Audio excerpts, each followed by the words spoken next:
Next.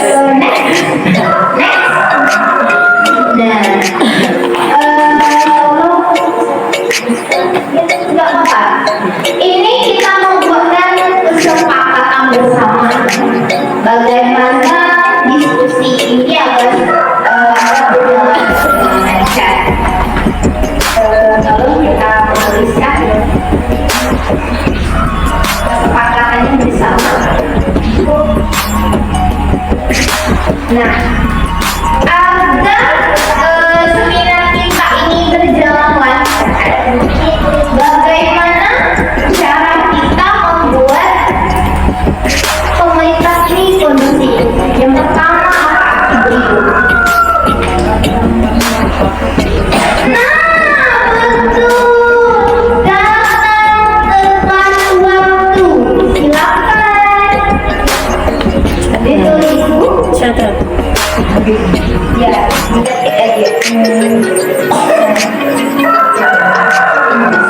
tepat waktu. Itu tepat waktu. Nah, simpel tepat waktu. Yang kedua apa? Oke, komunikasi.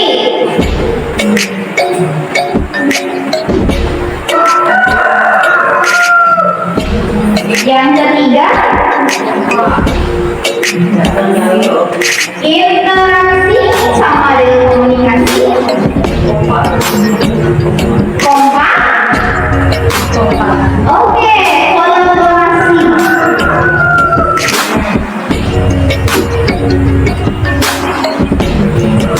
Terus apa lagi?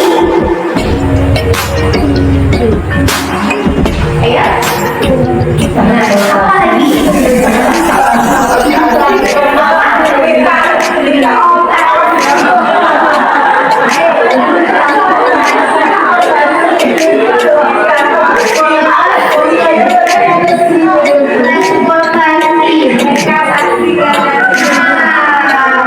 Konsentrasi. Nah, itu konsentrasi.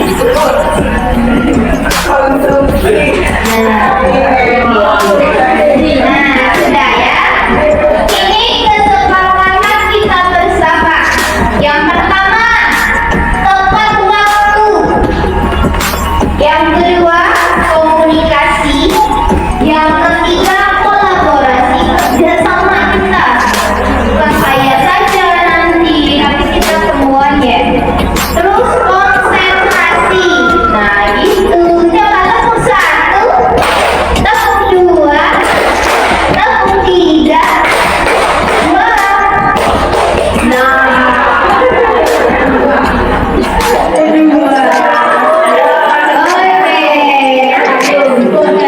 Kita cuma besar.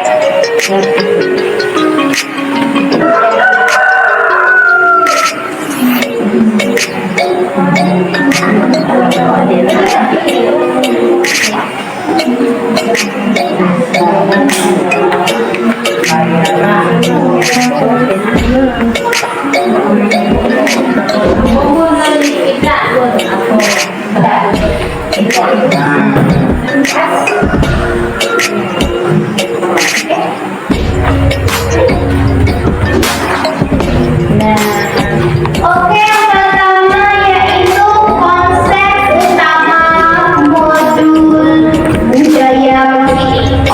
Ibu tahu budaya positif itu apa? Budaya positif. Iya, benar. Ada yang lain lagi?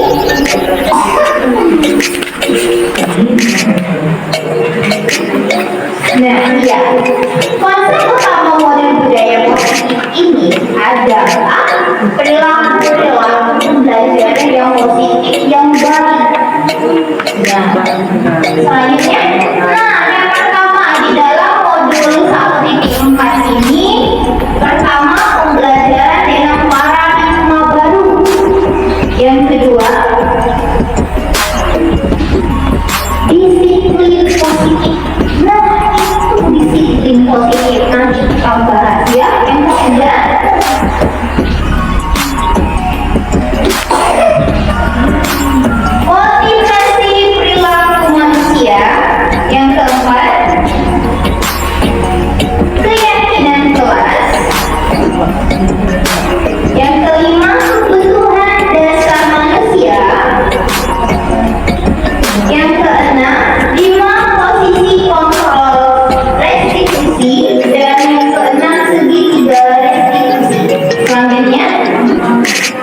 Ya. Nah, yang pertama, pembelajaran dengan paradigma baru. Sekarang kan pembelajaran kita kan masih diubah-ubah ya, dari kurikulum 13, dari kurikulum itu kan. Nah, sekarang kita lagi belajar itu belajar Pancasila. Nah, ini paradigma yang baru. Gimana pembelajaran dengan paradigma baru ini dirancangkan berdasarkan pembelajaran yang terdiferensiasi, sehingga setiap siswa belajar sesuai dengan kebutuhan dari tahap pengembangannya untuk mewujudkan profil pelajar Pancasila. Nah, ini yang kedua, modul yang kedua, disiplin positif. Dalam budaya kita, makna kata disiplin itu dimaknai menjadi sesuatu yang telah dibuat seseorang pada orang lain untuk dapat dipatuhi. Nah, seperti ya aturan kita yang buat tadi, tepat waktu, itu kan aturan harusnya dipatuhi. Karena siapa yang membuat aturan kepada orang lain harus mematuhi. Nah, itu kedisiplinannya tidak tepat waktu. Nah, selanjutnya, sebagai pendidik, tujuan kita adalah terwujudnya anak-anak yang memiliki kedisiplinan diri, sehingga mereka berperilaku dengan mengacu pada nilai-nilai kebajikan universal dan memiliki motivasi implisit bukan eksplisit. Jadi, ibu-ibu sekalian, disiplin positif ini harus berdasarkan diri sendiri, bukan dari orang lain. Nah, seperti saya tadi contohnya. Di sini saya hadir karena berdasarkan keinginan saya sendiri, bukan paksaan dari orang lain. Jadi implisit itu dari diri sendiri, sedangkan eksplisit itu dari orang lain. Nah, selanjutnya, disiplin positif merupakan salah satu cara penerapan disiplin yang bertujuan untuk menumbuhkan kesadaran serta pemberdayaan anak untuk melakukan sesuatu tanpa diiringi ancaman dan maupun hukuman. Nah, kedisiplinan ini kita lakukan emang dari diri kita sendiri, bukan karena ancaman. Kemarin ya, kita kan kebanyakan gini. Kalau ibu nani nggak datang, kita nggak usah lah, kita tepat waktu. Ibu nani kan nggak ada. Nah, itu berarti dari ekspektasi dari orang lain. Tetapi kalau yang hadir tepat waktu itu dari diri sendiri.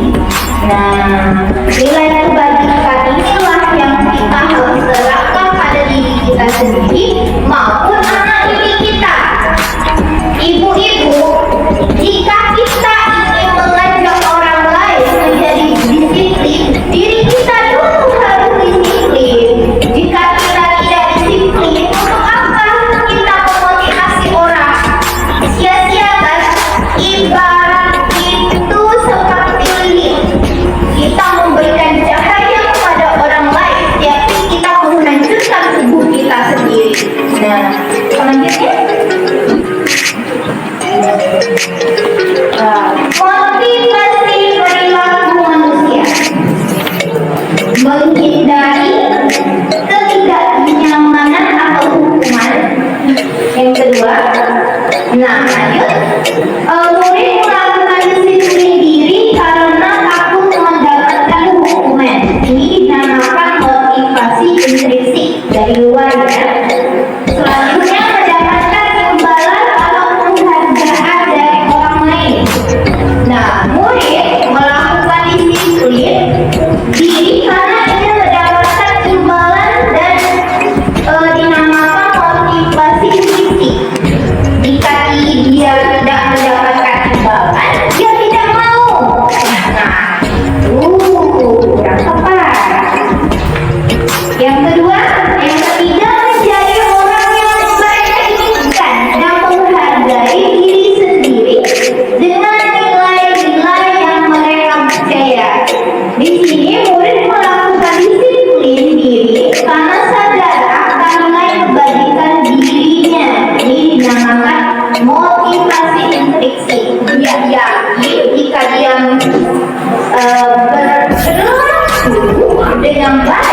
itu bermanfaat untuk dirinya sendiri. Oke, selanjutnya konsep disiplin dengan identitas yang berbeda. Yang pertama hukuman. Nah, yang pertama hukuman ini ada enam. Yang pertama menyakitkan, sakit ya. Hukuman itu tidak nyaman, membuat rasa tidak nyaman. Murid takut, memaksa. Murid menyembunyikan kesalahan. Murid menjadi rendah diri. Nah, itu hukuman. Konsep disiplinnya dengan identitas gagal yaitu satunya hukuman. Yang kedua penghargaan.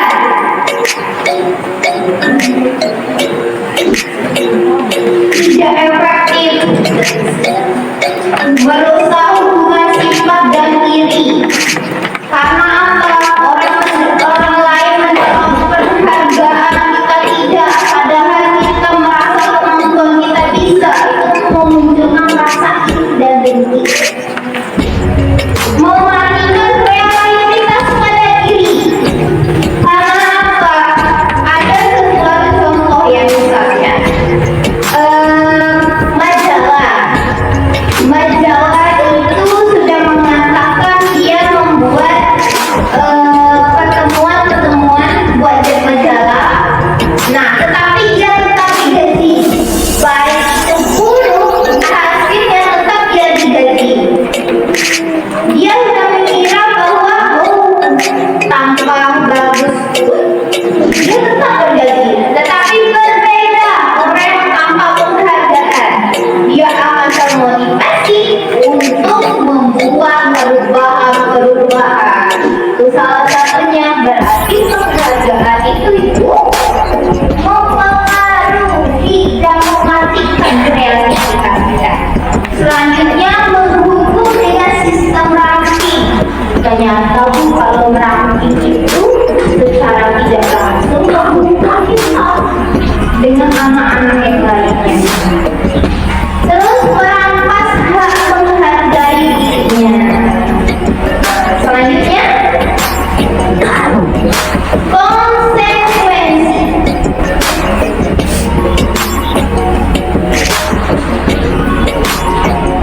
Yang pertama penguatan jangka pendek.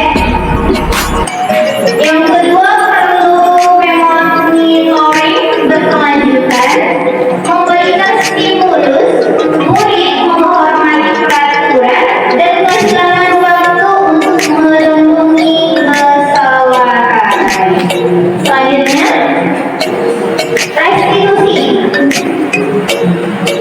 Nah, di sini murid itu bertanggung jawab untuk perilakunya. Fokus pada pemecahan masalah jangka panjang. Murid menghormati dirinya dan orang lain. Dan di sini teori kontrol atau dirinya memegang kontrol. Murid bersemangat memperbaiki kesalahannya. Jadi dari hukuman, penghargaan, sudah itu konsekuensi. Ternyata yang lebih baik itu adalah restitusi. Karena apa? Dia bisa bertanggung jawab dengan apa yang telah dia lakukan. Nah, selanjutnya konsep disiplin pendekatan restitusi. Pertama, pengertian restitusi adalah proses penciptaan kondisi bagi murid untuk memperbaiki kesalahan dilakukan mereka sehingga mereka bisa kembali pada kelompok mereka dengan karakter yang lebih kuat. Itu berdasarkan dosen pada tahun 2004. Ciri-ciri restitusi itu yaitu bukan menebus kesalahan, namun belajar dari kesalahan, memperbaiki hubungan, tawaran bukan paksaan, menuntut untuk melihat ke dalam diri, mencari kebutuhan dasar yang mendasari tindakan.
Iya. Berarti harus diskusi.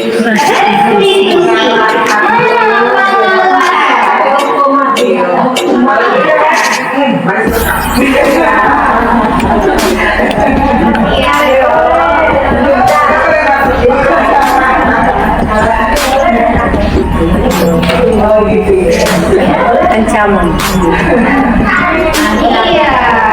Nanti kita akan bahas selanjutnya lagi. Sekarang intermezzo sebelum bikinnya. Selanjutnya keyakinan kelas. Nah, keyakinan kelas ini yaitu sama kita mulai kita pertama lagi kesepakatan bersama. Yang mana tadi tepat waktu. Apalagi komunikasi, interaksi, terus apa lagi? Kolaborasi, apalagi konsentrasi. Nah itu, jadi dari TK itu membuat keyakinan kelas kita agar pembelajaran TK itu lebih kondusif kan? Mengapa keyakinan kelas? Mengapa tidak peraturan kelas saja? Nah, itu yang pertama. Mengapa kita memiliki peraturan tentang penggunaan helm pada saat mengendarai kendaraan roda 2 atau motor? Kenapa? Menjaga keselamatan. Ya kan? Iya. Nah, terus mengapa kita memiliki peraturan tentang penggunaan masker dan mencuci tangan setiap saat? Kenapa?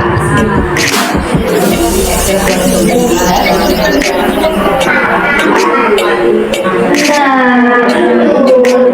Jadi setiap keyakinan kelas itu mempunyai efek pada diri kita sendiri. Nah, itu. Selanjutnya. Kegiatan membuat keyakinan kelas kelompok A, teknologi kepala di sini saya pertama berusaha hadir tepat waktu. Kita tepat waktu. Kedua, berpakaian rapi dan sopan. Karena apa? Karena itu kalau kita lihat rapi, dia gemes melihat kita. Malah kita yang dekat, mereka yang dekat dengan kita. Yang kedua, yang ketiga, berdoa sebelum kegiatan, sesudah dan melakukan kegiatan. Itu wajib ya setiap hari. Yang keempat, mengikuti pembelajaran dengan tertib. Makanya kita tadi menggunakan keyakinan kelas. Yang kelima, menghormati guru dan teman. Di sini kita harus menghormati guru dan teman. Oke. Misalnya, berkomitmen mengerjakan tugas yang diberikan. Biasanya kalau anak diberikan tugas atau kegiatan itu nggak sampai habis ya, nggak sampai selesai. Nah itu makanya kita membuat keyakinan di dalam kelas, apapun yang diberikan tugas, apapun itu diselesaikan sampai akhir. Tapi kita langsung lagi stimulus apa aja, maka setiap kegiatan kita harus sampaikan selesai.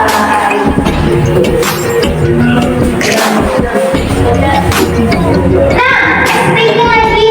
Oke, semangat. Saya explain. Nah, lagi. Nomor 1, nomor 2, nomor 3, nomor 2, 1. Satu. Masih juga terkenal, oke next. Nah, ada yang bawa surat? Ada dong. Oke, nah di sini.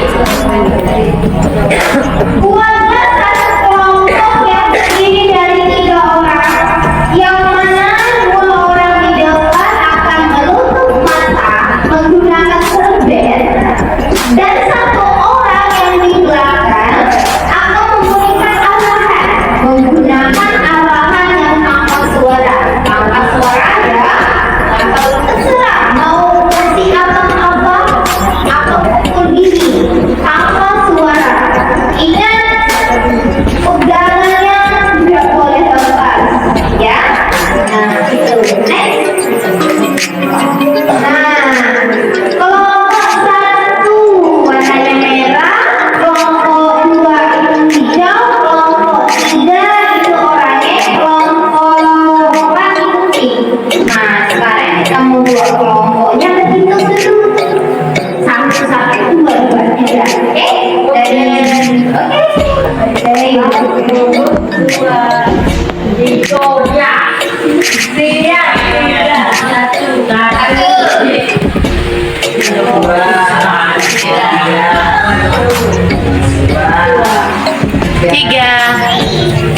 Ini sampai 4 loh. Ini sampai 4 loh. Ulangi lagi. Berarti belum fokus ya. Belum fokus nih. Itu gue ikut 1. Ulangi lagi.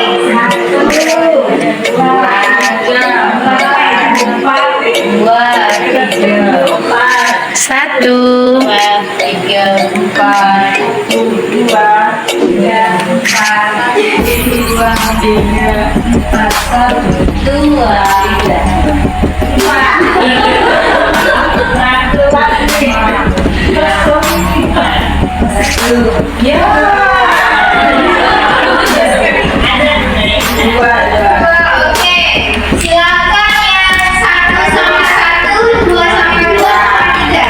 Cari.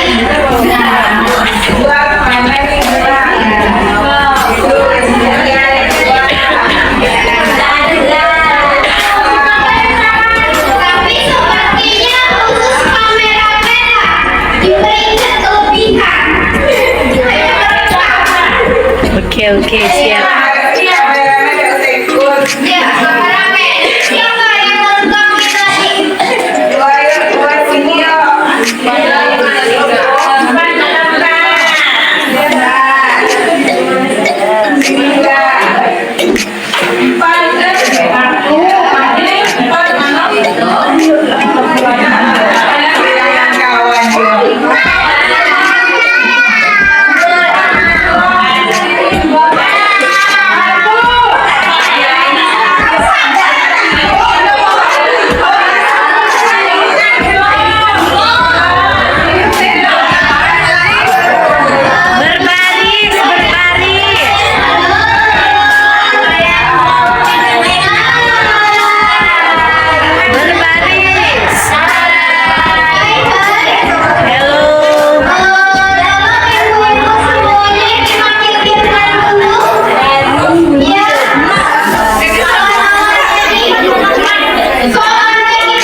Kamu juga.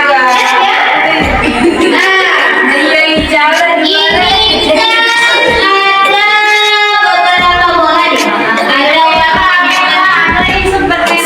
kelompok satu siap. Nanti kalau kelompok satu saya berikan, cari kelompok satu merah kan? Dia harus mencari warna merah.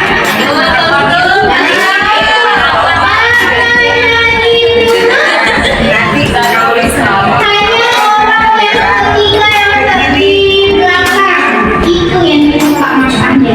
Tetapi kamu dua ngerti? Udah.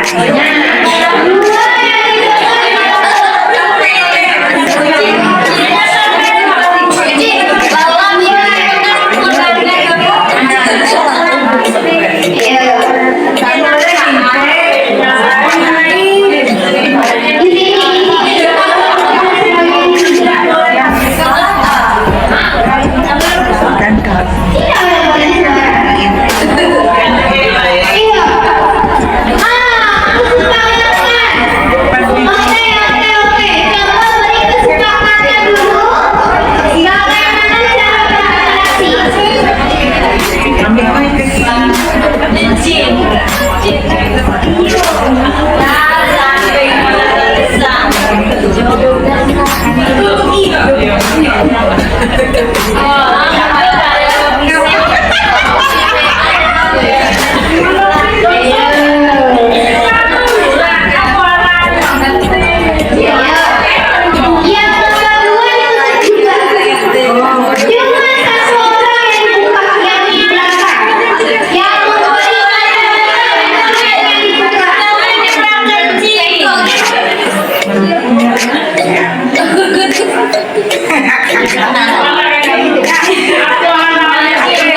Dibuka mata hatinya. Konsentrasi. Yang lain tolong diperhatikan. Oke, semua. Oke, angkat suara ya. Enak pakai musik nggak? Iya.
melihat bagaimana insan kita tadi, bagaimana kita mencari.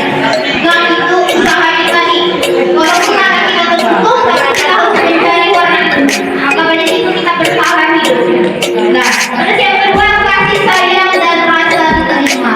Bagaimana tadi itu kerjasamanya yang menangkan itu? Apa rasanya? Senang? Senang hatinya. Nah, terus penguasaan. Nah, itu tadi tim yang menang itu penguasaannya. Kerjasamanya sudah bagus. Tapi tim yang lain bukannya tidak bagus juga. Tetapi belum optimal. Nah, itu. Selanjutnya, kebebasan. Bebas. Siapa lagi? Kalau Kaisar bisa gini. Nah, itu. Apa yang di depan mencari? Kaisar semua soal di belakang bukan?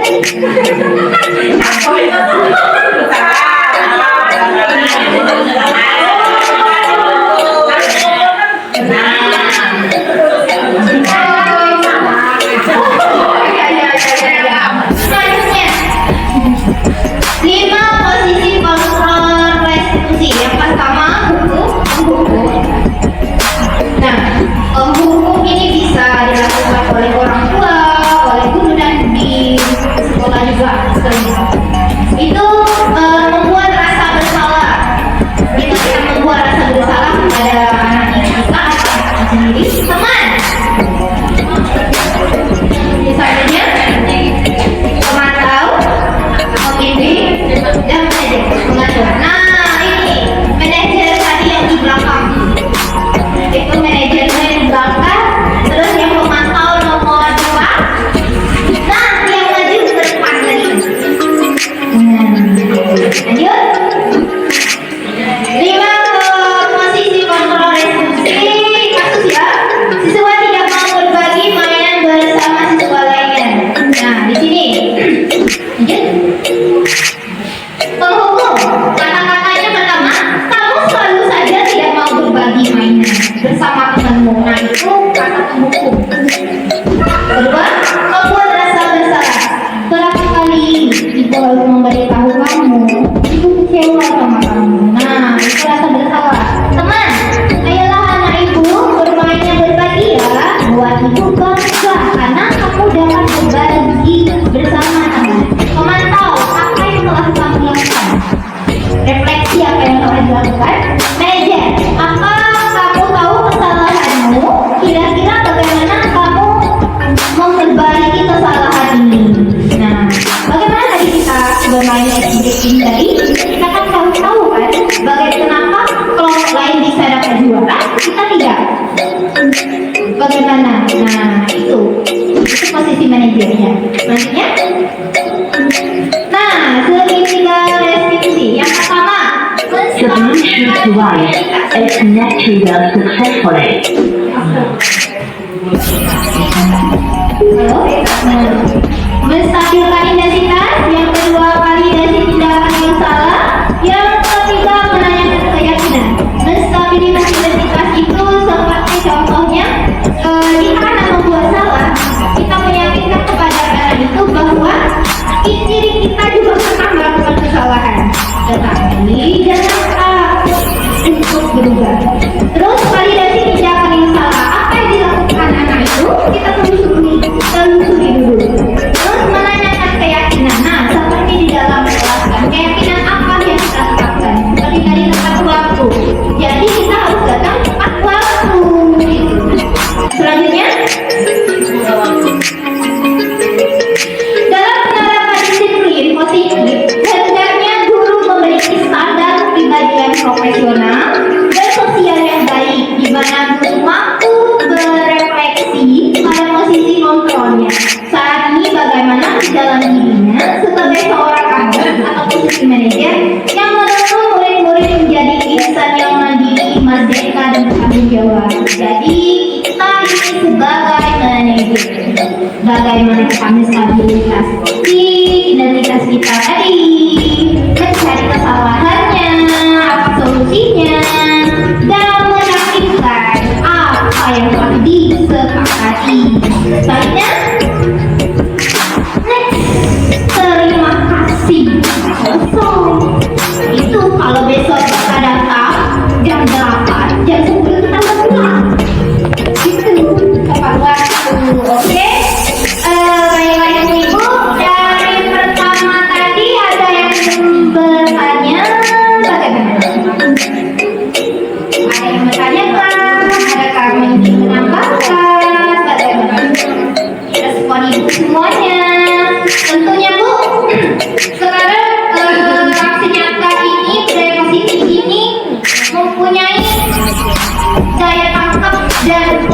bagi kita sendiri.